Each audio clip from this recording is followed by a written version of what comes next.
কর্মীদের রেল অবরোধে পুরুলিয়ায় ট্রেন চলাচলে ব্যাপক প্রভাব। কর্মী জাতিকে এসটি তালিকাভুক্ত করার দাবিতে আদিবাসী কর্মী সমাজের ডাকা অনির্দিষ্টকালের রেল ও পথ অবরোধের ফলে পুরুলিয়া জেলায় ট্রেন চলাচলে ব্যাপক বিঘ্ন ঘটেছে।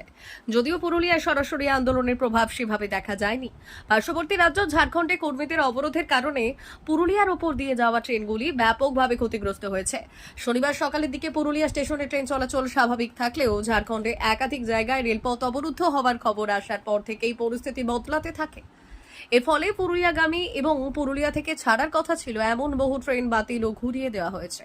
আদ্রা ডিভিশন সূত্রে খবর, আন্দোলনের জেরে ইতিমধ্যে 8টি ট্রেন বাতিল করা হয়েছে, 8টি যাত্রাপথ সংক্ষিপ্ত করা হয়েছে এবং 9টি ট্রেনের পথ পরিবর্তন করা হয়েছে।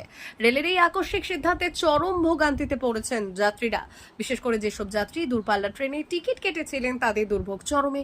পরিস্থিতি মোকাবিলায় পুরুলিয়া ঝাড়খণ্ড সীমান্তবর্তী এলাকায় পুলিশি টহল ও নাকা তল্লাশি জোরদার করা হয়েছে। তবে কর্মী সমাজের পক্ষ থেকে জানানো হয়েছে, দাবি পূরণ না হওয়া পর্যন্ত তাদের এই আন্দোলন চলবে। ফলে আগামী দিনেও ট্রেন চলাচল স্বাভাবিক হওয়ার সম্ভাবনা কম বলেই মনে করা হচ্ছে। Bureau report, Purulia today.